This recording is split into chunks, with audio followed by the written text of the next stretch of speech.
Boa noite a todos. Eu vou dar início, eu parei de compartilhar minha tela, já temos, acho que um número suficiente, né, dos participantes inscritos para darmos início ao encontro, e eu vou, então, passar a me apresentar o evento e talvez passar alguns avisos. Nós não estamos com os áudios ligados, nem as telas, para uma melhor transmissão. A sala está consideravelmente cheia, né? A nossa previsão é um número de 100 pessoas, então, para que possamos cumprir o horário previsto, né? E todos os todo o desenvolvimento aqui do trabalho, nós optamos por essa forma de trabalhar. Mas eu vou fazer algumas apresentações e deixar claro também a nossa forma aqui de desenvolvimento do nosso evento. Desculpe aí a espera, mas era para que todos pudessem entrar na sala, enfim. Bom, boa noite, eu sou Mirtes Marins de Oliveira, eu sou responsável pela condução de cápsulas, que é um projeto da Galeria Jaqueline Martins, idealizado pela própria Jaqueline Martins, e aí com a minha colaboração e também, no caso de Cápsula 1, com a colaboração de Lisete Lanhado, né? Eu gostaria de começar esse nosso encontro agradecendo, em nome da galeria e meu nome também, a presença de todos vocês, para um programa de trabalho que nos envolveu totalmente a partir da idealização, né, e principalmente no desenvolvimento dessa primeira cápsula. Para isso, claro, nós pudemos contar com o apoio de uma equipe extremamente atenta e simpática da galeria, a participação inestimável da curadora e escritora Lisete Lanhado, que é sempre uma garantia de qualidade, ética e comprometimento aqui nas nossas relações e desenvolvimento de um pensamento crítico, né? Também cumprimento os nossos parceiros que nos ajudaram a propagar o projeto e seus representantes que vão participar dessa empreitada aqui conosco. Cápsulas é um programa elaborado com o intuito de reunir pensadores e ativistas para abordar temas sujeitos a dissensos na atualidade e, em particular, na sociedade brasileira, contando com vários convidados de diversas práticas e disciplinas. Essa série de encontros pretende proporcionar, mais que esse espaço de reflexão, né, oportunidade de conversar e de debater, que também é a oportunidade de estabelecer inter-relações e posicionamentos institucionais. Cápsulas está dividido em 5 séries de encontros independentes entre si, que serão devidamente anunciados ao longo aqui da primeira cápsula.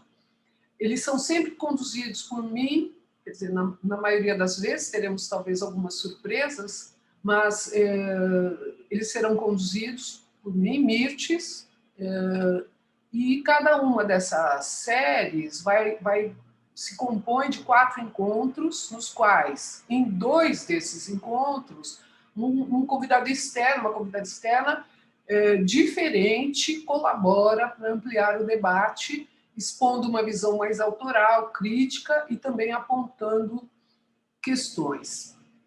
Cápsula 1, que tem esse nome, 2022-1922, tenho o prazer de ter a convidada Lisete Lanhado, que eu vou fazer, vou fazer a apresentação no próximo encontro, quando ela estará efetivamente participando e apresentando um material, mas vocês também podem verificar aí algumas dessas informações sobre todos nós aqui, protagonistas do evento, naquela divulgação já recebida. 2022, o título aqui dessa primeira cápsula, tem como objetivo examinar analisar e atribuir uma perspectiva decolonial aos principais tópicos do modernismo brasileiro, a partir do marco da Semana de Arte Moderna de 1922 em São Paulo. Debatida tanto como emblema fundacional da chegada das práticas modernistas no Brasil, quanto desacreditada por alguns autores no que diz respeito ao seu protagonismo vanguardista, a Semana de 22 passa por necessária revisão crítica na data que irá celebrar os 100 anos de seu acontecimento. Quais interlocutores privilegiar no cenário de crise global? Para além da efeméride, o que reter das vaias e de seu triunfo aparente que possam caracterizar mutações do século XXI? Foram as questões que nortearam nosso roteiro de trabalho. 2 temas serão considerados: a razão antropofágica de Oswald de Andrade, que será tema do próximo encontro, e as experiências de Flávio de Carvalho no encontro seguinte. Um último encontro, né, temos 4 encontros, servirá para elencarmos os tópicos de trabalho e novas rodadas de conversa. Questões mais complexas, eu sugiro que sejam enviadas, eu vou aqui já organizar passar para vocês essa parte, né? Serão enviadas e debatidas no nosso último encontro. O e-mail para o envio das questões, talvez se o Caio puder me ajudar e colocar isso no chat, o e-mail é cápsulas@galeriajaquelinemartins.com.br. Com o assunto, peço por favor, porque sempre tem inscrições também nesse mesmo e-mail, eu peço que vocês indiquem no assunto questões encontro 1. E assim sucessivamente durante aqui os nossos 3 encontros. Claro que se cada encontro tem 1h30 de duração, se tivermos um tempo, podemos aqui, diante de alguma questão mais pontual, utilizar esse tempo restante para tentar conversar sobre isso. Mas a ideia é que todas as grandes questões, as questões mais articuladas, de fundo, né, e também alinhamentos com a situação contemporânea, que elas venham por e-mail. Isso vai nos ajudar a dar coesão, não é, às dúvidas, a fazer grupos de dúvidas para poder conversar com todos vocês, e principalmente essa foi a solução encontrada em virtude desse tempo mais circunscrito, já que está todo mundo em frente a computador o dia inteiro, né, para evitarmos uma situação muito extensa, e, ao mesmo tempo, como a sala está cheia, seria impossível a abertura dos microfones. Então, vamos organizar dessa forma, ok? Cabe lembrar também, gostaria aqui de lembrar, e talvez nem todos viram isso com atenção, né, que nos 2 próximos encontros, Lisete Lanhado estará presente, mas a sua fala estará gravada a priori para evitarmos problemas de conexão, né? Então, tem ali a apresentação e depois, se possível, dentro do prazo restante, haverá possibilidade ali de alguma outra pergunta, mas que também podemos voltar no último encontro. Bom, o objetivo desse primeiro encontro é apresentar elementos históricos sobre a Semana de 22. Em parte, eles são bastante conhecidos, e a discussão sobre os modernismos brasileiros presentes em torno do evento em suas várias dimensões. Isso colaboraria para os debates e questionamentos dos próximos encontros como um pano de fundo comum aos participantes. A relação nacional e internacional, considero, é o eixo em torno da qual a ação histórica se desenvolve e, em momento de giro decolonial, faz, de nossa perspectiva, todo o sentido revisitar. Eu quero iniciar as reflexões sobre essa revisada histórica apontando alguns tópicos sobre investigações de natureza histórica, principalmente para aqueles entre nós, como eu mesma, que não são historiadores de formação. Eu vou fazer de forma bem pontual, a partir de um texto que fica aqui como sugestão. Também durante a semana eu vou enviar por escrito para todos vocês a lista de referências bibliográficas que eu cito hoje, comento aqui e depois na série de imagens que eu vou mostrar.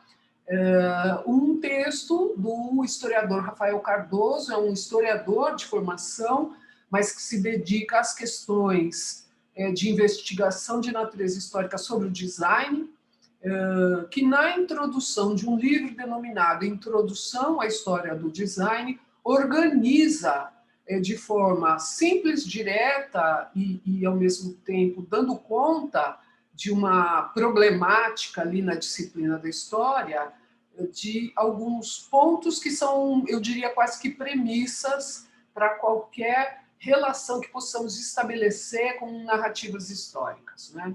Ou com a própria investigação, com o objetivo de criação de uma narrativa histórica. O primeiro ponto é a definição da história como um conjunto de fatos ocorridos no passado. Essa é um pouco o comum, né, da resposta, segundo o autor, e acho que na experiência, eu acredito que tenhamos muitos professores entre o grupo, entre as pessoas presentes no grupo, né? Nós sabemos que essa é uma definição comum. A história é um conjunto de fatos ocorridos no passado. E Rafael Cardoso vai exatamente esmiuçar, né, essa definição geral e recorrente, buscando demonstrar as dificuldades impostas pela categorização, por essa definição. Perguntas que Cardoso formula a partir disso.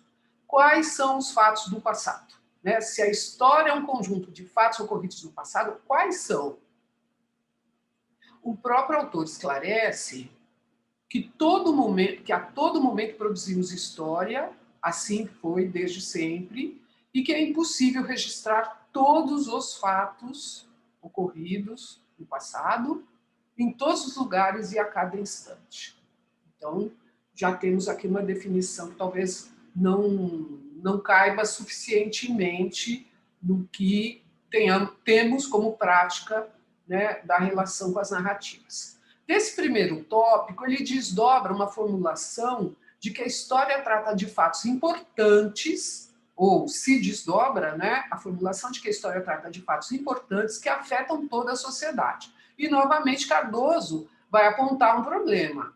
E quem decide quais são os fatos importantes? E baseado em quais critérios para a definição desses fatos importantes?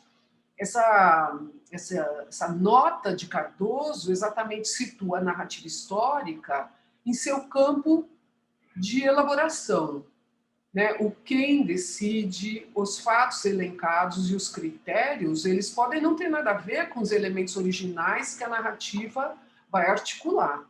Talvez essa questão se reapresente ao longo aqui das nossas falas e debates. Há uma distância, né, entre os fatos ocorridos e esse quem decide, quais são os critérios que elencam e que geram a narrativa sobre aquilo que aconteceu no passado. Um terceiro ponto, aqui eu cito diretamente Rafael Cardoso: a ação de escrever história envolve necessariamente um processo de seleção de fatos e de avaliação da sua importância. Existe frequentemente uma superabundância de fontes e relatos sobre um acontecimento qualquer, e cabe ao historiador a tarefa altamente delicada de interpretá-los e construir sua versão. Estou citando diretamente o autor. Então, toda a versão histórica é, portanto, aí um comentário meu, né, e dele, também a partir dele, toda a versão histórica é, portanto, uma construção. E, como resultado, nenhuma dessas construções definitivas. Eu atento aqui para a expressão construir a sua versão a partir da interpretação, porque ela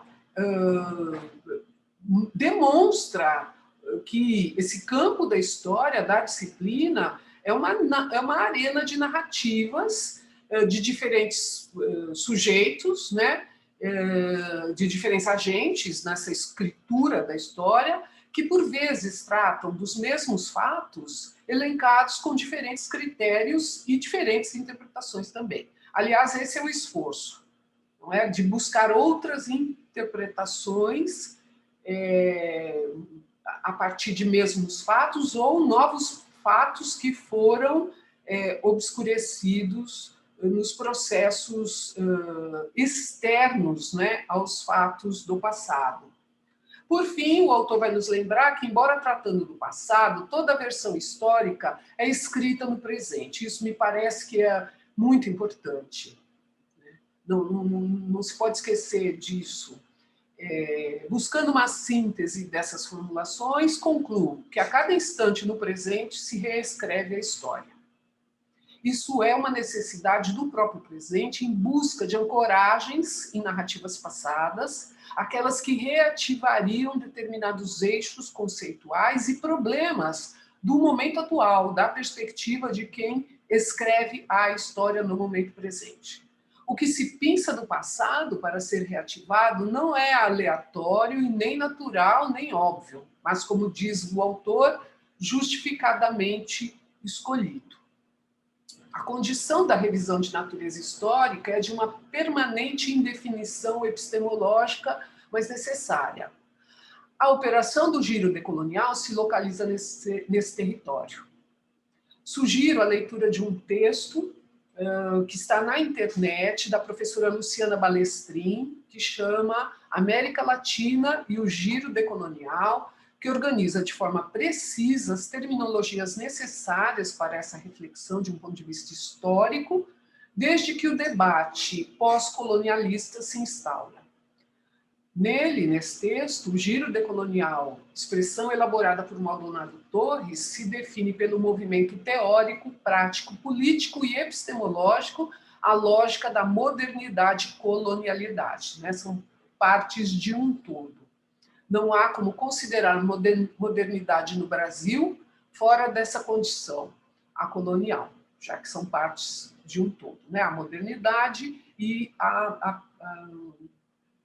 talvez não seja essa a definição mais adequada, mas depois, ali no futuro, quando pudermos falar do texto da Balestrin, né, talvez isso venha para a nossa arena aqui, a ideia da colonialidade como a perpetuação da matriz colonial, ainda que, do ponto de vista histórico, já podemos considerar um pós-colonial, né? Bom, assim,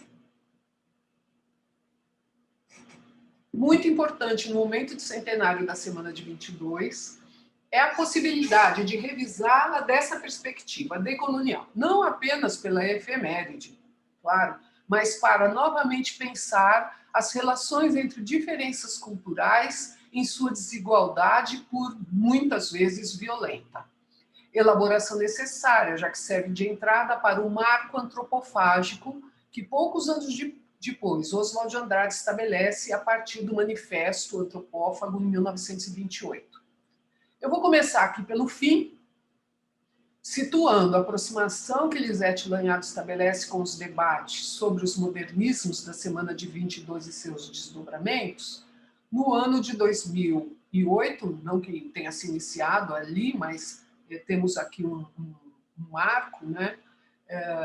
Vou falar rapidamente desse tópico já, dessa relação entre 2008 e 1998, que inaugurou os seminários curatoriais concebidos e organizados pela curadora. Era uma série de programas de debates que aconteceram em uma instituição educacional a partir de 2008 até 2012. E foi aberta exatamente essa série com a presença de Paulo Herkenhoff, curador da Bienal da Chamada, né? Não é o nome oficial, mas da Bienal da Antropofagia, realizada 10 anos antes, em 98. O nosso tema central hoje aqui não é aquela da edição da Bienal de São Paulo, ainda que possamos pensar aquela edição a partir de muitas questões que vão surgir aqui em Cápsula 1, mas o nosso interesse aqui hoje quer dizer, é um interesse recorrente sobre os modernismos, né, em particular no âmbito de alguns protagonistas da semana, que pode servir para pensar de forma constante essa complexa condição colonial, essa colonialidade e as possibilidades de superá-las que marca a história do país. O seminário específico sobre a 24ª Bienal de São Paulo levou ao convite e posterior publicação pela editora Afterol de um volume apresentando a pesquisa sobre a mostra, um volume dessa coleção Exhibition Histories, especificamente, né, sobre a 24ª, organizado por Lisete Lanhava e Pablo Lafuente. Essa constelação de temas, categorias e eventos sobre os modernismos brasileiros, particularmente a antropofagia, é uma das pautas de trabalho revisitado aqui em Cápsulas.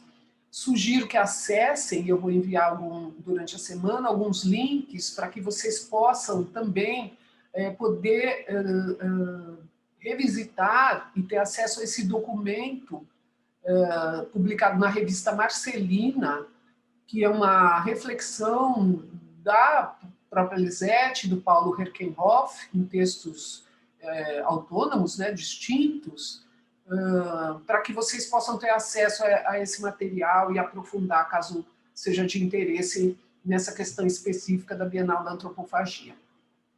O foco dessa Bienal era o conceito de antropofagia a partir da elaboração de Oswald de Andrade no Manifesto Antropófago e sua atualização em momento de pós-ditadura brasileira. E já em compasso, né, a gente já está distante nesse momento do início aí da redemocratização, mas num compasso já de alteração econômica em relação à perspectiva do tamanho do Estado, né? Então, de redução do Estado por meio, principalmente, naquele instante, algo que tem impacto naquela Bienal específica, que é a privatização da Telebrás, que vai acontecer exatamente naquele ano, é o início desse processo dentro ali daquele período. Também é um ponto importante, quer dizer, estamos tratando aqui, só para, talvez, para anunciar, né, de forma clara, estamos tratando aqui, novamente, das relações entre Brasil quer dizer, o nacional e internacional do ponto de vista econômico, de relações aqui com o capitalismo. Um ponto importante é que, por meio, além disso, né, por meio das atividades dessa Bienal, ocorreu a percepção por parte dos públicos de entrada das práticas do marketing cultural no país, que nos dias atuais, então vocês vejam, em 98, foi escandaloso do ponto de vista ali dos públicos a venda de adesivos para carros que traziam a expressão "só a antropofagia nos une". Né? Isso era considerado uma desqualificação do evento.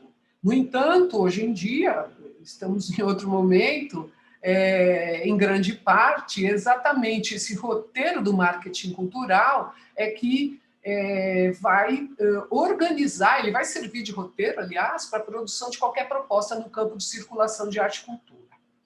Na revisão que Paulo Herkenhoff faz da Bienal da Antropofagia, em 2008, a partir da publicação dos seminários, ele aponta para as funções cumpridas pelas edições da Bienal de São Paulo desde 1951, quando foi fundada.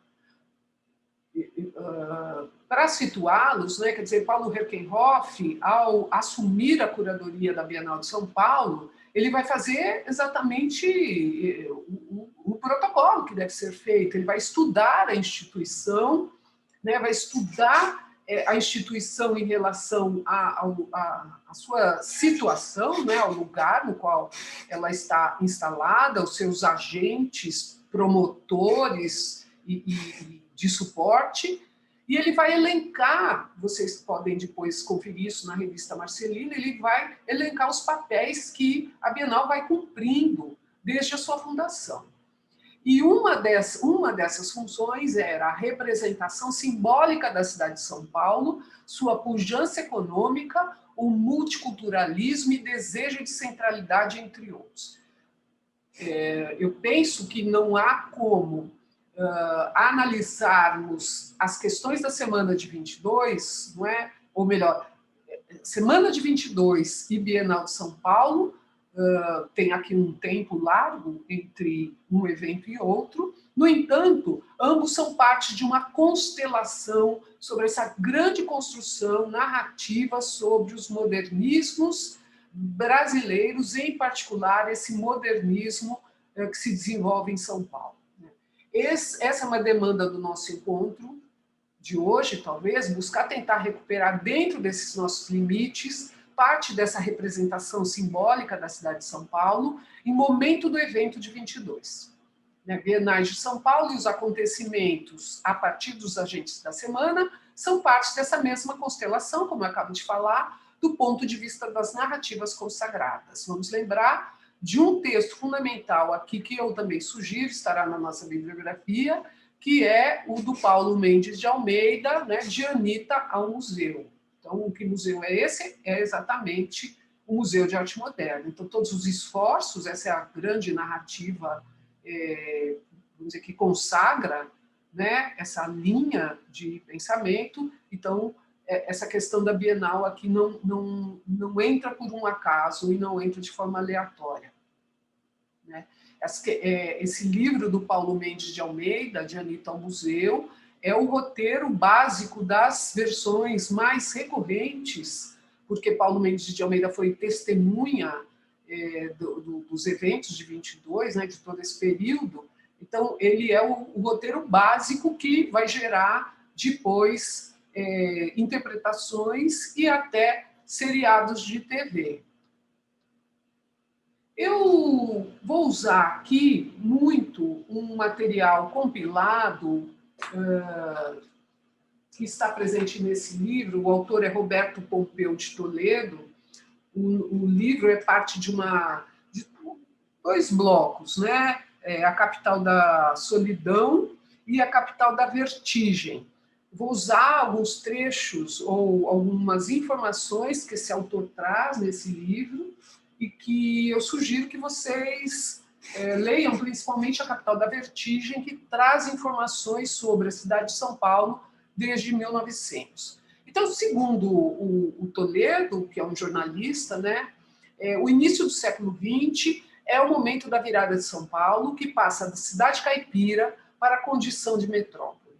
As ruas 15 de Novembro, São Bento e Direita perdem o ar colonial, que eu estou citando ele, o ar colonial para tornarem-se espaços de glamour. A inauguração da primeira loja de departamentos na cidade, a Casa Alemã, em 1904, dá início ao processo de transformação do triângulo, esse triângulo das ruas, né, que é considerado parte central da cidade velha, e depois foi seguida com alguma distância temporal pela inauguração da Mapping Store, quase 10 anos depois, em 1913, que vai ter uma vida mais longa e talvez faça parte mais do nosso imaginário. Como indício dessa transformação de colônia, de cidade colonial em espaços de glamour, o autor também aponta a proliferação das confeitarias, espaços de contatos entre as classes mais abastadas em suas práticas de lazer. Para Toledo, São Paulo salta da sua condição de povoado interiorano, fechado em si, na qual as famílias mal se encorajavam a sair das casas, para as novas modas e as novas práticas. Nesse processo, também aponta para a sonoridade dessa cidade em transformação, afirmando: modernidade, entre outras coisas, é barulho. E gostaria de retomar, claro, essa questão do glamour que ele está apontando está diretamente ligada ou busca um espelhamento na reforma haussmanniana que ocorre na passagem da primeira metade do século XIX para a segunda metade do século XIX, em Paris, né, a grande reforma que o prefeito Haussmann vai fazer, apoiado, claro, ou por solicitação de Napoleão III, que vai exatamente numa reforma na Paris medieval e abarrotada de muito difícil acesso, na parte central, na transformação urbana dessa cidade, desse núcleo e depois nas extensões, exatamente vai permitir que Paris se torne esse espaço de glamourização que Rio de Janeiro e São Paulo vão buscar como um roteiro de metropolização e talvez de internacionalização, né, de se entender internacionalmente, segundo o parâmetro europeu, obviamente. Assim, o marcador, bom, pensando na cidade, ruído, que Toledo nos fala, o marcador da rotina diária anterior, o som dos sinos das igrejas, concorre nesse momento com as buzinas dos automóveis, os apitos dos trens e os ruídos dos bondes.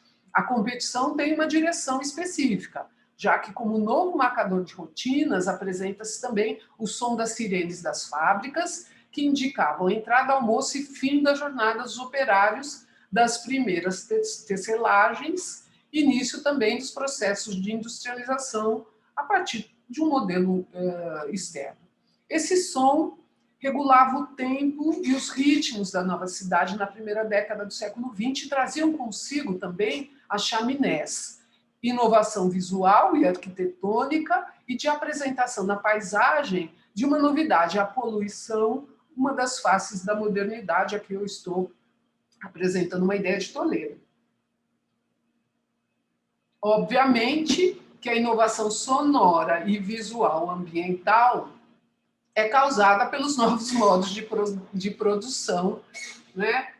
A industrialização. Essa onda de industrialização focada na tecelagem, mas não só, esclarece Toledo, era uma extensão das atividades dos produtores cafeeiros, portanto, o mesmo em novo braço capitalista e industrialista. Este é o momento para o autor da chegada de novas classes de imigrantes, eu já vou voltar a esse assunto, agora marcadas pela urbanidade, com práticas profissionais liberais e, frisa o autor novamente, algum capital. Quer dizer, estamos distante do modelo da imigração europeia para o Brasil, né? Nos moldes agrícolas do século XIX. Lembrando, claro, que é lá no século XIX que começa essa onda de migração com atuação no campo. A alteração econômica nessa primeira década indica aquilo que o próprio Toledo recupera a partir do historiador econômico Flávio Sais. São Paulo deixara de ser a capital do café para tornar-se a capital do capital cafeeiro. Nesse sentido, a inauguração da Avenida Paulista, ainda no final do século XIX, né, nesse movimento da cidade, do centro da cidade para a zona oeste, emblematiza a nova configuração da sociedade paulistana, já que ali se congregam os antigos barões do café e os novos imigrantes abastados, ligados ora à indústria, ao comércio, ou aos dois ao mesmo tempo, na maioria de origem italiana e árabe. A complexidade das novas configurações são sintetizadas por Toledo. É um parágrafo maravilhoso que eu não vou repetir aqui, porque eu já vou fazer uma citação na sequência, mas que vale a pena a leitura lá no texto do autor, né? Ele vai nos explicar esse circuito, café e conclusão. Café, estrada de ferro, imigração e industrialização conformam a passagem do século XIX para o XX e são uma coisa só, né? Claro, com pequenas variações, mas parte de um novo sistema que, azeitado e incrementado, vai gerar todos os outros processos de transformação da cidade provinciana em metrópole. A questão da imigração no período, da perspectiva atual, ela não pode ser negligenciada. E eu utilizo aqui alguns dados fornecidos pelo CPDOC também, do CPDOC da FGV. Vou deixar esse link depois para que vocês possam ter mais informações. Mas eu vou fazer uma citação aqui, talvez de 2 parágrafos. Em meados do século XIX, as áreas desocupadas do sul do Brasil e o crescimento da lavoura de café atraíram a mão de obra estrangeira, principalmente europeia, que estava à procura de melhores condições de vida e de trabalho. A imigração, então iniciada, iria ter enorme importância na história econômica, política e cultural brasileira. Para cá vieram italianos, portugueses, espanhóis, alemães, austríacos, russos, além de outras nacionalidades e grupos étnicos de menor expressão numérica, como suíços, húngaros, poloneses, tchecos e judeus. Vieram também japoneses, sírios e libaneses, desejosos de tentar a vida no Brasil. Continuo citando o CPDOC. O último afluxo significativo de imigrantes ocorreu na década de 20, e vários motivos explicam o declínio verificado a partir de então. O crescimento das migrações internas na Europa, os efeitos da crise de 29 na economia, as limitações impostas pelo governo brasileiro. Exemplo disso foi o decreto presidencial de dezembro de 1930, que procurava disciplinar a afluência desordenada de estrangeiros, vista como responsável pelo aumento do desemprego nas cidades. Situação que verificamos aqui em outros lugares, né? Os imigrantes que para cá vieram, digo na atualidade, os imigrantes que para cá vieram usaram recursos próprios ou foram subvencionados por seus países de origem, pelos fazendeiros brasileiros e ainda pelo governo federal ou dos estados. Dos cerca de 3,5 milhões que entraram no Brasil entre 1890 e 1929, 3,5 milhões, né? Estima-se que quase a metade chegou nas décadas de 10 e 20. Então, exatamente neste período que nós estamos olhando hoje, é o ponto central, né, de presença da imigração. As principais razões da vinda de tantos imigrantes nesse período foram na década de 10, o sucesso do programa de valorização do café e a adoção de uma política de incentivo à imigração, né, pelas subvenções. Já na década de 20, pesaram a crise econômica europeia do pós-guerra, pós-Primeira Guerra, que funcionou como fator de expulsão das populações, e a nova fase de expansão do café no Brasil, que exigia também ainda braço para a lavoura. Eu já vou voltar à questão migratória com mais dados, mas eu gostaria antes de falar do ano de 1917, considerado pelas narrativas da semana de 22 como um momento prévio de inspiração artística, cultural da semana. Só que vou tentar trazer aqui outras dimensões para refletirmos sobre isso, né? Ao final de 17, só também para localizar todos, é realizada a exposição de pintura moderna em um salão cedido pelo Conde de Lara, na rua Líbero Badaró 111, na qual, né, nesse salão no qual, desculpe, foi apresentada a mostra, essa famosa mostra de 1917, na qual Anita Malfatti apresenta 53 trabalhos, entre eles os muito conhecidos, A Estudante Russa, de 1915, O Japonês, de 1516, O Homem Amarelo, também de 1516, A Mulher de Cabelos Verdes, de 1516, O Farol de Morrigan, de 1915. Eu vou depois mostrar essas imagens rapidamente para vocês. Além dela, Anita, expõe os artistas Floyd O'Neill, Sarah Friedman e Abraham Beilinson. Quer dizer, não era uma individual, era uma exposição coletiva. Em rota de aprendizado diferenciada dos padrões de formação de artistas locais, Malfatti estudou na Alemanha e Estados Unidos, né, por questões familiares, como nós bem sabemos, aproximando-se mais de práticas expressionistas via os professores que ela acessa. Ainda que essa exposição entre na história da arte brasileira, né, muito devido a essa manifestação reacionária de Monteiro Lobato que gerou muitas consequências, né, Malfatti e a sua produção foram recebidas com apreço por jovens artistas e intelectuais interessados em inovações que dialogassem com informações e acontecimentos que ocorreram na Europa. Isso levou, depois de toda a situação, toda a tensão em torno da exposição e da crítica de Lobato, levou a uma situação de protagonismo de Malfatti na Semana de Arte Moderna. Acho que isso fica muito claro no texto do Mendes de Almeida e é uma narrativa recorrente, né?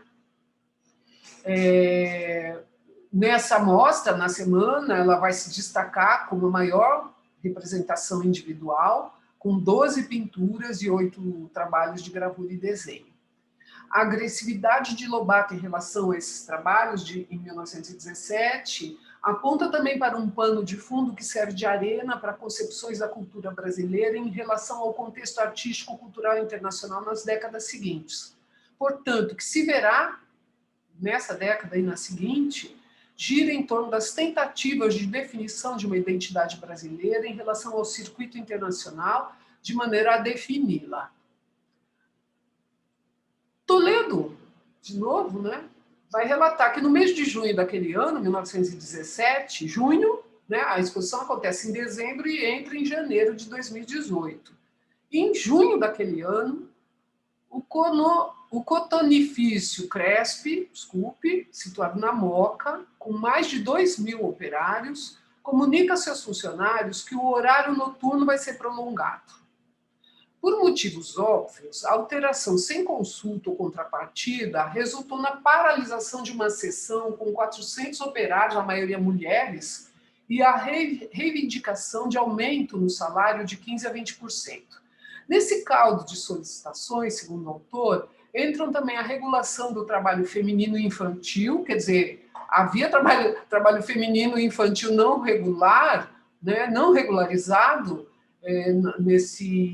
nessa empresa, e isso passou a ser uma pauta aqui de debate contra uma determinação não discutida, né? Também há relatos, eu vou mandar um link de uma reportagem da BBC sobre especificamente essa greve de 1917, a denúncia de assédios em relação às mulheres trabalhadoras. Também na pauta de discussão ou de negociação estava a abolição da contribuição obrigatória por parte dos operários de origem italiana para os esforços de guerra na Europa, né? A família Crespi, extremamente nacionalista, obrigava que os seus funcionários nascidos na Itália contribuíssem com uma parte do salário para a guerra, né? A Itália na Primeira Guerra. Está deflagrada a greve, que é marco do movimento operário na cidade, a histórica greve geral de 17, que depois de ativar os trabalhadores da empresa Crespi, vai arregimentar os operários da estamparia Ipiranga, que eram dos irmãos Jafé, e da Antártica, que era um mix ali, né, de produção de cerveja, mas tinha uma outra origem, na Moca.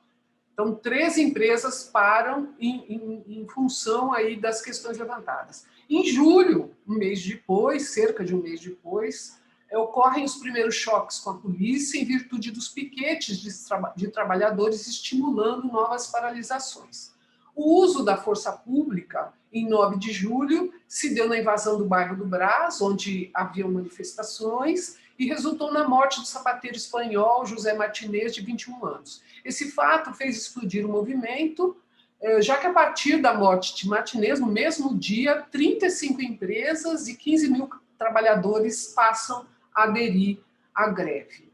No dia 11, por ocasião do enterro de Martinez, uma multidão de cerca de 10.000 pessoas segue o cortejo, circulando por ruas centrais até o cemitério do Araçá, aproveitando no caminho para solicitar a soltura de Antônio Nalepinski, um operário do setor de calçados, preso, né, pela liderança nas atividades da greve, mas também pela militância anarquista. Ele havia sido preso 2 dias antes, praticamente no dia da morte de Martinez, e então o cortejo fúnebre passa por algumas delegacias, não sei se é essa palavra correta, né, exatamente para exigir a soltura desse líder. Depois de enterro, comícios e enfrentamentos com tiros são relatados por Toledo, a ponto da impressão pelos relatos dos jornais da cidade que havia um clima de revolução. No dia 16 de julho, com um comício no Largo da Concórdia, a greve é encerrada, em algumas partes os operários foram contemplados. Esse comício contou com a presença de 5.000 operários que, ao final, né, do evento, cantaram a Internacional. A mobilização conseguida, claro, eu estou fazendo aqui uma narrativa bastante recortada, mas para mostrar uma movimentação que talvez nos escape, né, sobre essa cidade em vias de metropolização e com uma marca política muito forte, né,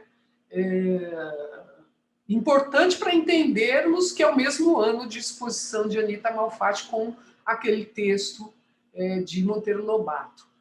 Bom, essa mobilização conseguida em grande parte por esses líderes de pano de fundo anarquista, na sua maioria, ela vai ser golpeada, claro, nos meses seguintes, com a prisão sistemática dessas figuras de liderança e sua expulsão.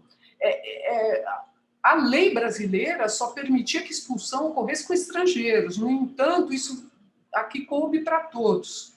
Então, essas pessoas foram presas, colocadas num navio sem rumo certo, que ficou circulando aqui pela costa, até aportar em Barbados, de onde eles retornaram em dezembro de 1917, porque a situação não havia um segmento decisivo para a situação. Né? Na volta, exatamente o mês no qual ocorre a exposição de Malfatti com os outros artistas. Também para situar nosso estudo em uma perspectiva presente, eu quero apontar para outros acontecimentos que vão caracterizar este ano na sequência, né, 1918, denominado por Toledo de 4Gs. Né? 2018 é caracterizado por esse autor por essa expressão, 4Gs, que são definidoras, segundo ele. Primeiro, a perspectiva cada vez mais próxima de entrada do Brasil na Primeira Guerra Mundial. Segundo, fortes geadas que tem um impacto na produção agrícola e uma onda de praga de gafanhotos destruidora de plantações. Né? São todas situações que acontecem logo no início do ano. E, por fim, talvez a mais importante, que mais nos diz respeito aos dias de hoje, em relação aos dias de hoje, a gripe espanhola. Essa última, pelos relatos, evoca a nossa condição atual, com tentativas de comercialização de remédios milagrosos sem efeitos, isolamento social e maior incidência nos bairros mais pobres, além do armazenamento de caixões. Até o seu final, em 1920, a gripe, oficialmente... nós temos agora o livro da Lilia Schwartz, só sobre a gripe, seu impacto na cidade. Eu acredito que os números com os quais o Toledo trabalha são os números muito oficiais, e provavelmente o impacto foi maior, né? Mas ele nos indica que, oficialmente, o número de mortos seria de 5.331 pessoas, num universo de 116.777 infectados na cidade de São Paulo. Claro que isso, em termos globais, é da cifra de milhões.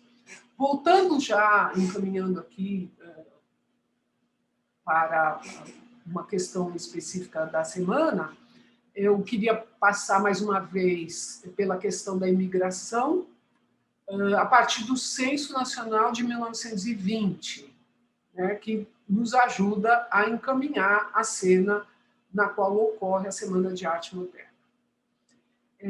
O panorama descrito por Toledo, ele colabora para visualizarmos as condições culturais dessa cidade. A cidade tem, em 1920, 579.033 habitantes, sendo que o estado de São Paulo, que era o segundo mais populoso, tinha 4.592.188 habitantes. A zona urbanizada, a parte central da cidade, era pequena essa zona, né? Ela era... quer dizer, toda essa população ficava, na sua maioria, na parte central, se esparramando de forma desigual pelas bordas com o crescimento dos bairros operários. Nessa mesma cidade, nesse universo de 579.033 habitantes, os estrangeiros eram uma porção considerável. 205.245 pessoas, ou seja, 35% da população era nascida fora do Brasil. Assim divididos: 91.544 italianos, 64.687 portugueses, 24.902 espanhóis, 5.988 chamados pelo censo de turco-asiáticos, era a população árabe, de origem árabe, que estava nessa categoria, e o número de alemães era de 4.555. O autor ele reforça, né, que nessa conta só aparecem os nascidos no exterior, sem contar a massa de filhos desses estrangeiros nascidos já no cenário local. No levantamento, pelo desalinhamento com o horizonte europeu pretendido por algumas elites locais, Toledo chama atenção para a imigração japonesa, né? Ele se dedica ali a mostrar a situação específica dessa comunidade aqui na cidade. O primeiro grupo, de 966 de japoneses, né, chegou de forma subsidiada em 1908 com o Kasato Maru, e que de maneira prévia e no instante posteriormente, o autor vai nos arrolar relatos de racismo explícito em relação a este grupo, aviltantes em quaisquer circunstâncias. O historiador português Oliveira Martins, isso eu estou citando o Toledo, tá? O historiador português Oliveira Martins defendeu um Brasil europeu, não asiático, que por isso mesmo deveria fugir da perigosa tentação de ir buscar braços a outro viveiro de raças inferiores. Outro trecho. O encarregado de negócios do Brasil em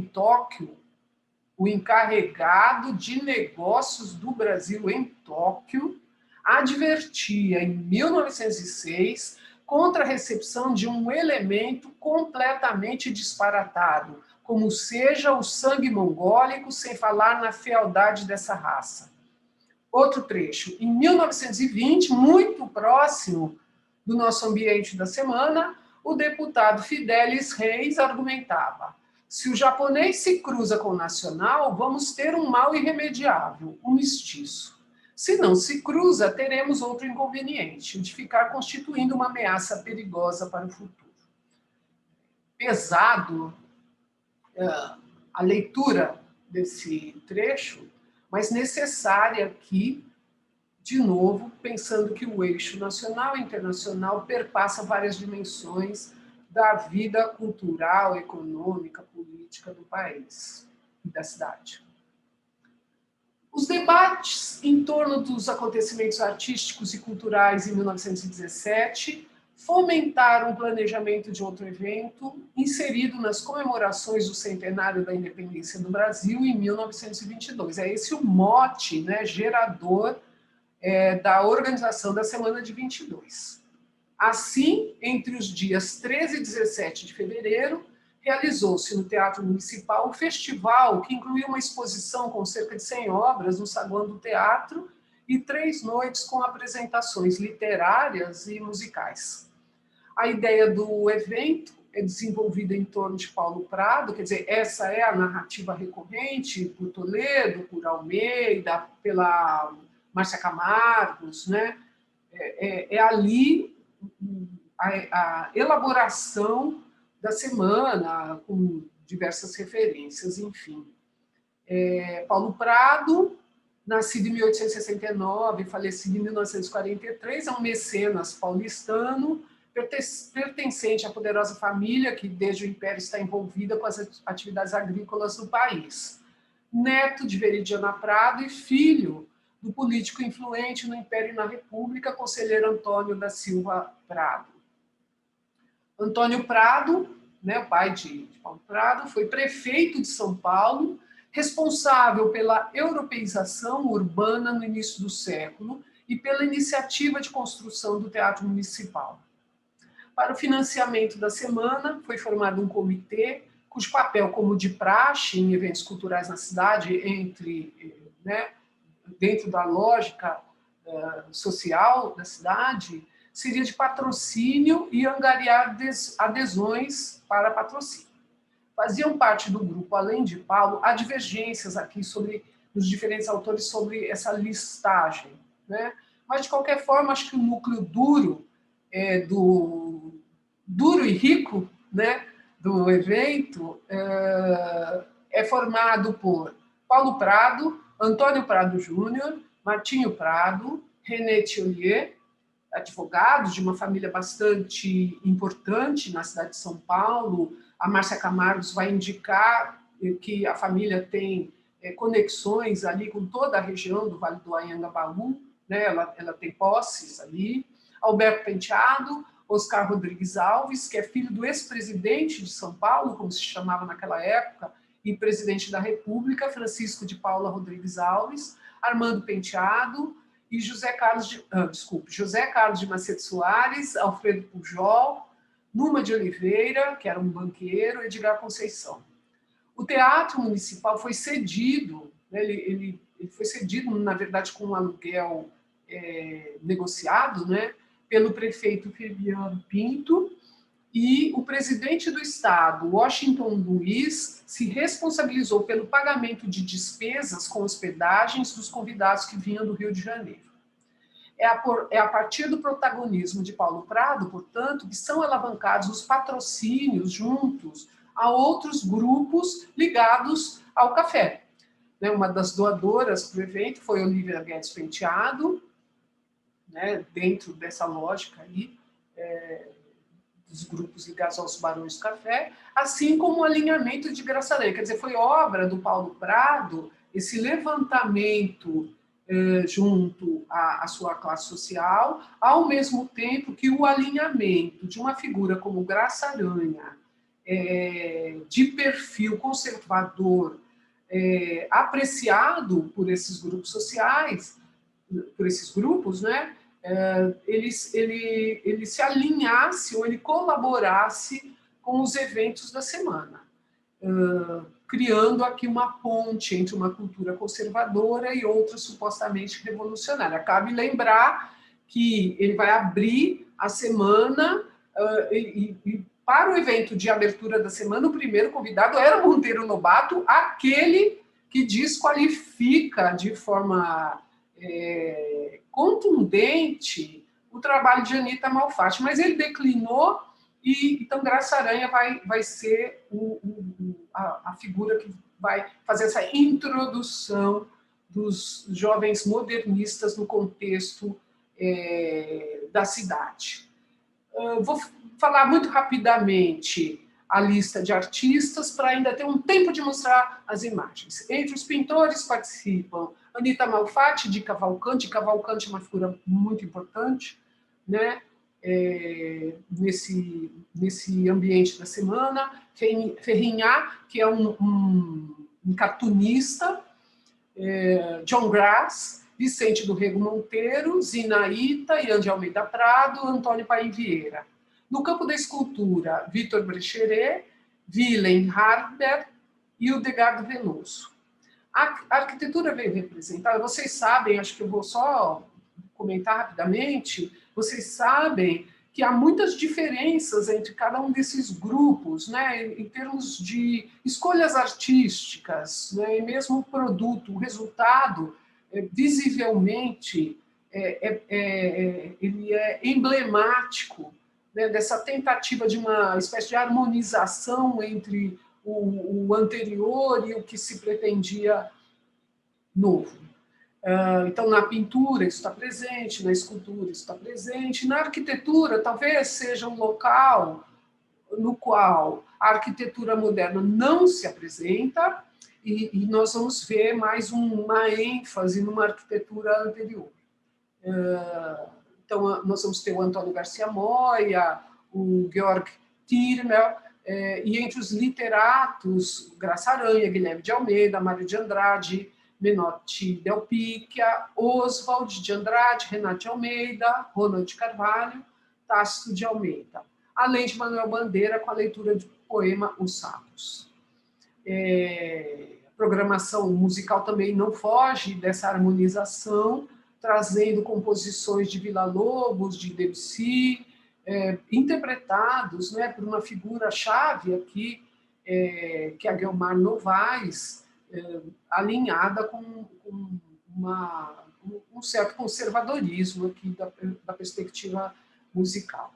Eu sugiro também uma leitura extra aqui, que é a tese da Ana Paula Nascimento, que está na internet, que chama Man Museu para a Metrópole, pensando aqui que as narrativas, como diz lá o Rafael Cardoso, né, elas não são definitivas e elas estão em embate. Eu sugiro a leitura da tese dela, defendida na FAO, porque ela desloca os agentes, né, os protagonistas do modernismo para o campo da arquitetura. Então, ela levanta indícios de uma produção que já podemos chamar de um modernismo alinhado com uma perspectiva ali do estilo internacional, né, europeu,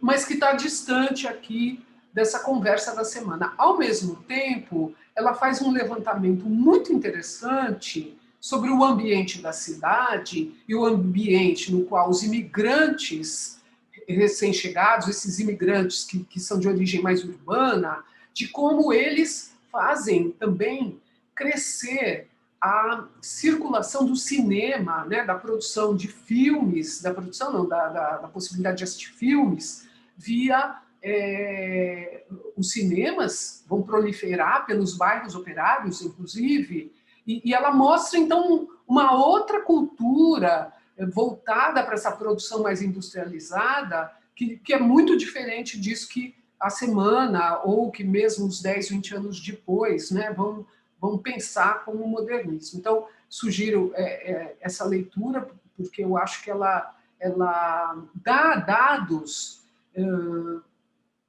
massivos, né, que nos fazem compreender de fato a metrópole. Como exemplo, assim, gosto sempre de lembrar, em determinado momento ali entre anos 20, começo dos 30, início dos 30, ela fala, quer dizer, a gente está aqui nessa rota, caminhando para essa rota, ela fala de, no bairro do Brás, a existência de 3 cinemas, cada um com mais de 3.000 cadeiras.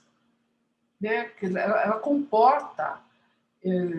a conta final dela era Brás, neste anos 30, ali tem 3 cinemas que comportam 12.000 espectadores, totalizando.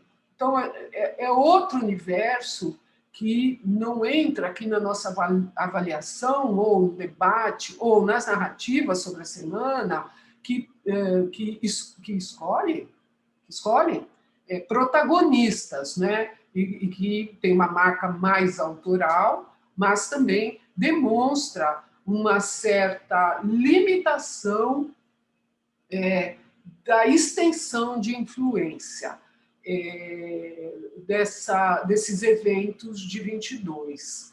É muito interessante, o próprio Paulo Almeida indica que o preço para comprar o carnê para visitar as 3 noites no municipal é X. Depois da primeira noite, ou em vias quase de acontecer a primeira noite, a procura é tão baixa que o preço é X sobre 2, né? E ao final o preço é muito acessível. Isso significa talvez um certo desinteresse de uma população mais ampla, ou a população que tinha interesse e poderia acessar talvez fosse muito pequena. Eu vou agora, nesse tempo que eu tenho, mostrar talvez algumas imagens.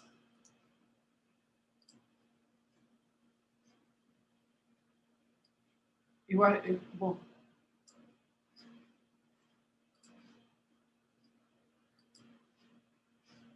Desculpe, hein, gente, demora um pouco aqui para eu achar o que é possível.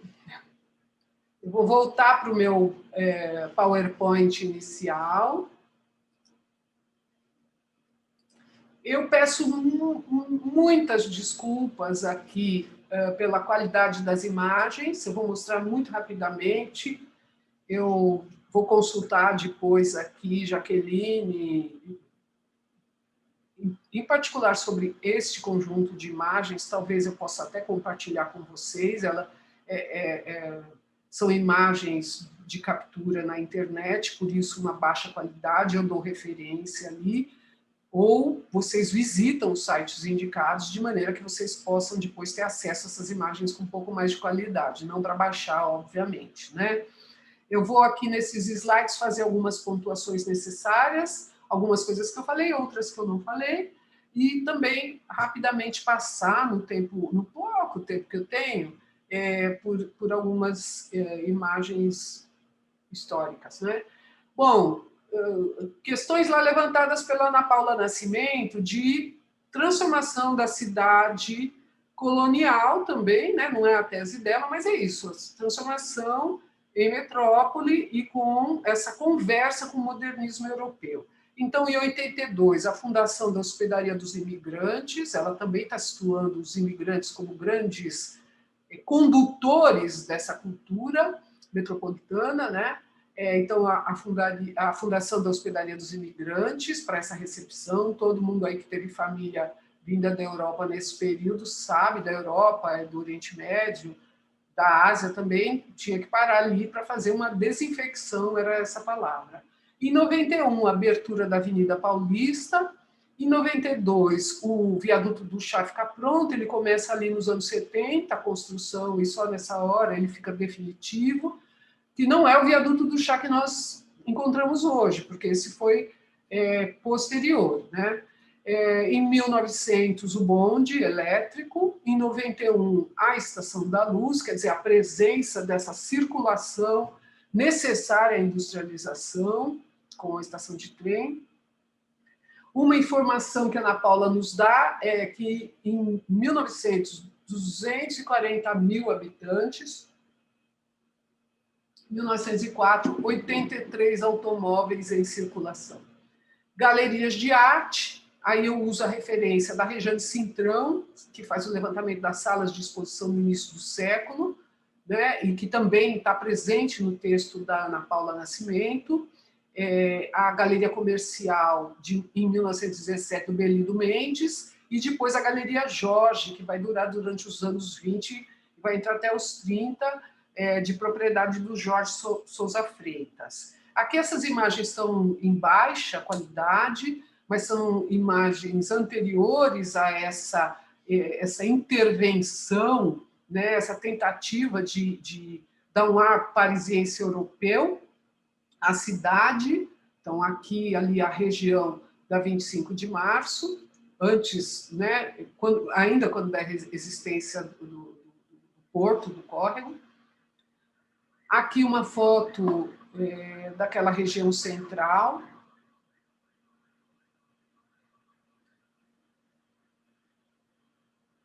E passo agora a mostrar algumas fotos já do século XX. Aqui eu acho que eu não tenho o nome do fotógrafo. E daqui para frente uma série de fotos do Gaensley, todas da cidade já com esse aspecto mais modernizado. O álbum do Militão, né, do Augusto Militão, vocês sabem, ele é feito com intervalo de 2 ou talvez 3 décadas. Ele mostra uma cidade em vias de organização, mas nem de longe é o tipo de imagem que a gente encontra nesses registros do Gaensley do começo do século. Aqui é a Avenida Paulista, né?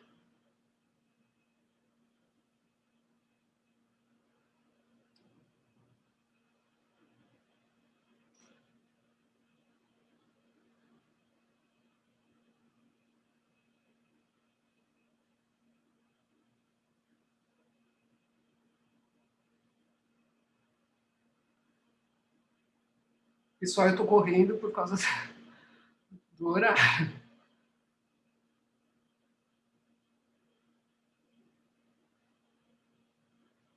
Todas essas imagens são de propriedade do Instituto Moreira Salles, ok? Por isso vocês podem acessar ali, eu vou passar o endereço depois. Eu estudei particularmente no meu doutorado, mestrado e doutorado, a Praça da República, que era uma zona de meretrício anterior à instalação da praça ali, e da construção da escola normal, aqui sem o andar superior, que é posterior também, né, o terceiro andar.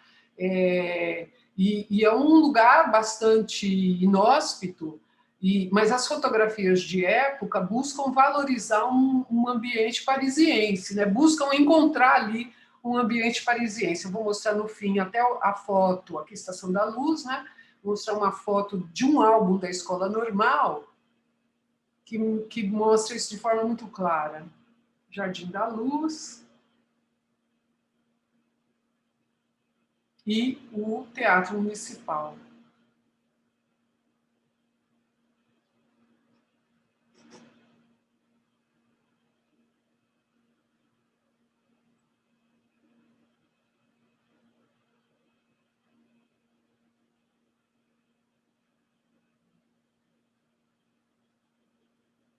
Essa foto não é do Gaensley, é uma foto que faz parte de um conjunto de fotografias da Escola Normal. É um ambiente que foi destruído depois, quando da construção da Avenida São Luís, e mostra bem, quer dizer, essa ambientação Belle Époque, né, que essas construções tentavam propagar, né, numa cidade que agora, na qual fazia sentido, então, essa herança.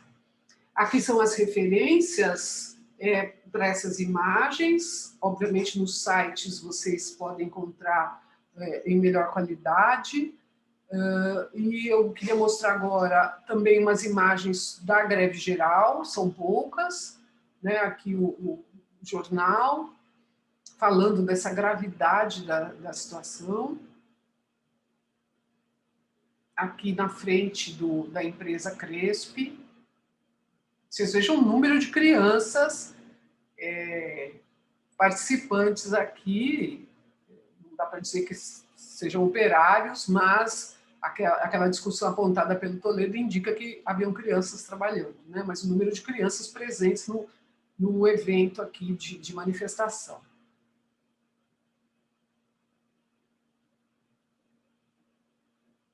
Aqui os comícios com as bandeiras anarquistas, que era um ponto, e aqui o enterro, né, o cortejo de enterro do José Martinez. Aqui, rapidamente, para quem não está lembrado, as obras de Anitta, é impossível não lembrar dessas obras, elas são muitíssimo conhecidas, né? Mas que causaram toda aquela manifestação. E aqui umas poucas imagens relacionadas à Semana de Arte Moderna, aqui a divulgação e o programa, né? Aqui vocês vejam os preços. No livro do Paulo Mendes dá para a gente estabelecer conexões assim muito claras sobre esses valores, né? Não eram valores baratíssimos, mas vai se barateando à medida que os compradores não aparecem. E aqui alguns dados, né? O evento organizado, ele foi cedido, mas ele foi alugado, né? Pagaram por isso, o pagamento por parte desse grupo, desse núcleo duro, né? Do comitê de arrecadação, e aqui o valor do aluguel do teatro. Ali, nessa conta de 2002, isso tem a ver com o livro da Márcia Camargos, tá? Que, se eu não me engano, foi publicado em 2003, então ela faz a conta em relação a 2002. E 2002 é R$20 mil o valor deste aluguel pelos 3 dias, pela semana, na verdade. Bom, aqui esses comentários muito específicos, né, que a Márcia Camargos pinça, com o apoio do prefeito Firminiano Pinto e do presidente do estado, Washington Luiz, transformariam a plateia do teatro no que Menotti Del Pica descreveu como uma admirável corbeia de elegância, beleza e espírito. No Correio Paulistano, ele justificava o sucesso da semana, que definia como um acontecimento histórico para a vida...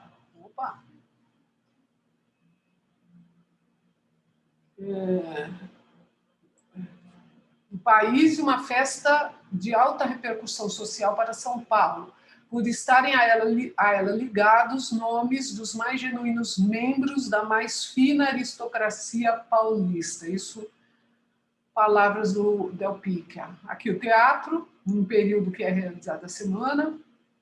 O Graça Aranha é convidado, não é, por relações íntimas com a família de Paulo Prado, e também porque Monteiro Lobato havia declinado do convite.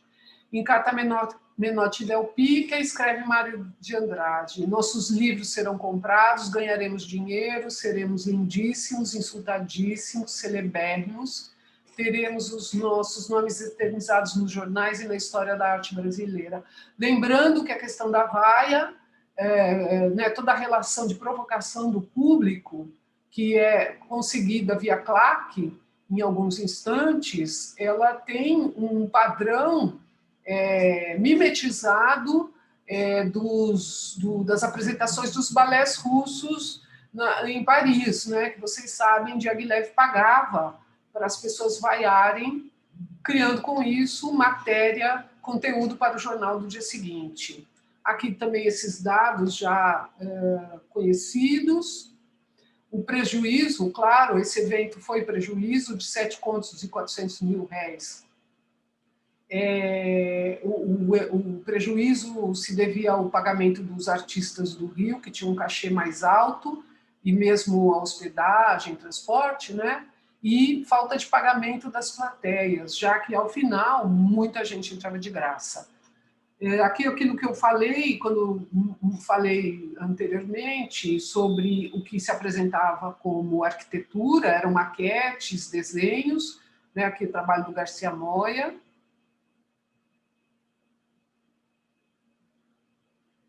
Quer dizer, é distante, né, daquilo depois que se aponta como a arquitetura modernista brasileira do Warszawski, por exemplo.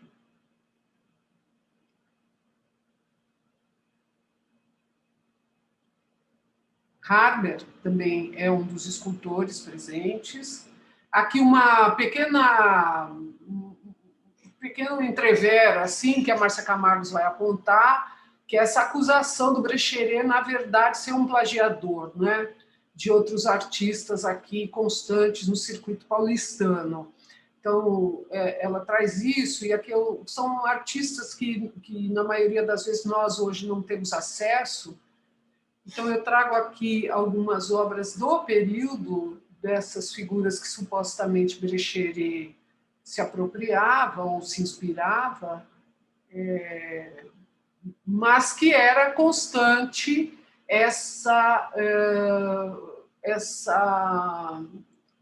não gostaria de usar a palavra acusação, parece muito forte, mas essa semelhança, né, entre trabalhos do Brecheret com esses artistas. Uma figura que pouco depois a gente acessa é a Zinaíta. Eu não consigo descobrir que trabalho dela participou da semana, vocês sabem, mesmo o material de organização da semana, quem pôde ver, estava presente, acho que naquela exposição do Paulo Herkenhoff, chamada São Paulo Não é uma Cidade, no Sesc 24, e havia lá um desenho de como as coisas teriam que ser distribuídas, um desenho, se eu não me engano, do Mário de Andrade, e que é um diagrama que exige muita concentração para poder ser decifrado, né?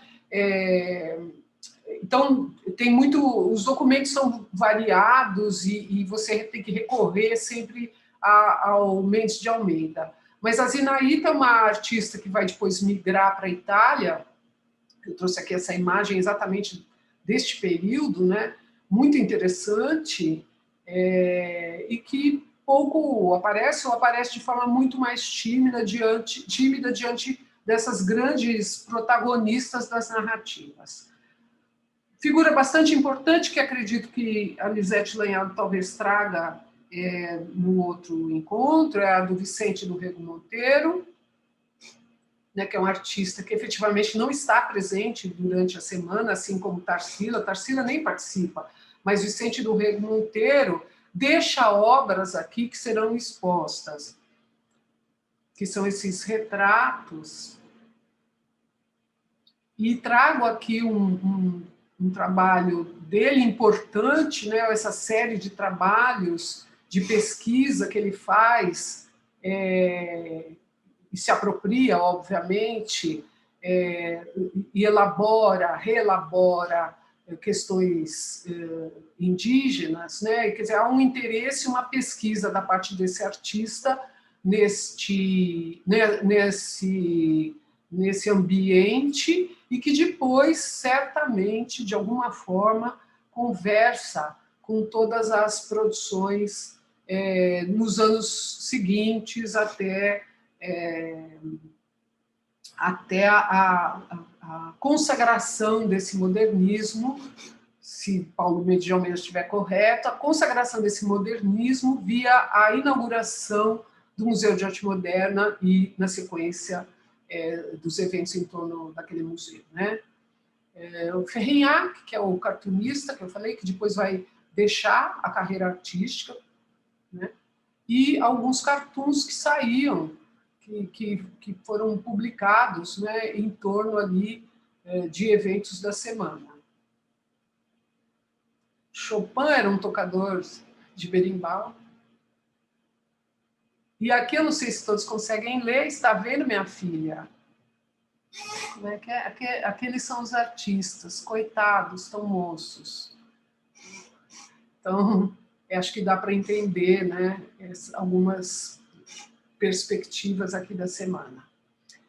Fica aqui também a sugestão da Márcia Camargos, né, uma outra autora, mas eu vou mandar um documento único durante a semana para que todos vocês possam buscar. Eu fiz aqui uma correria para poder me encaixar neste tempo previsto. Eu não sei se tem questões que são possíveis de serem tratadas, ou talvez, por causa deste horário muito cravado, a gente possa deixar para este último encontro, para um outro momento.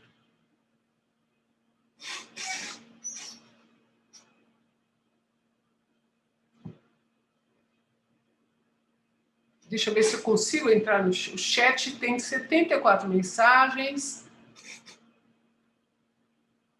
Aí, olha aí, José Minerini, muito obrigada, Minerini, muito querido, um especialista aí na história da Bienal de São Paulo, um grande pesquisador, está me informando aqui exatamente que o desenho esboçado tem muita razão. Quando eu li agora, o desenho esboçado é do Ian de Almeida Prado, né, para Araci, quer dizer, contando como foi, a posteriori, né? Pessoal, nossa, que lindo, quanta coisa! Eu espero que vocês possam contribuir com as questões. Eu vou compartilhar essas questões com a Lisete Lanhado, né? E ali também com outros pesquisadores, e a gente volta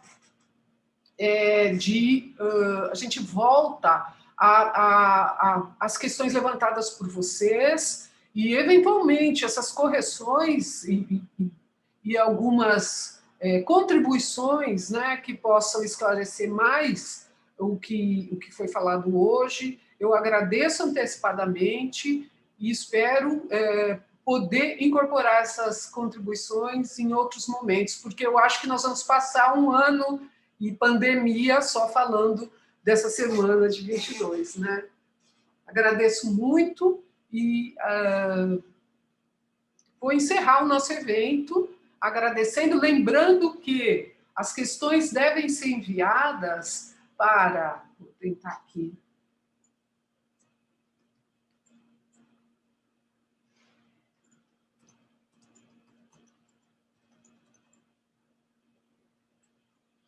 E, claro, devem ser enviadas para esse e-mail com o assunto, no assunto indicando encontro 1, questões, e durante a semana eu vou mandar um material aí de apoio para vocês, inclusive o texto da Balestrini, que eu comentei hoje, que vai ser muito importante para as nossas conversas do último dia, sobre esse ambiente decolonial, sobre o giro decolonial, viu? Muito obrigada a todo mundo aí que está agradecendo. Agradeço muitíssimo o interesse, a presença de vocês, a oportunidade de depois nós trocarmos, né, pensamentos, discussões, e agradeço a presença também da Lisete Lanhado, que está aqui, assim, espionando para o próximo encontro. Muito obrigada, pessoal. Boa noite.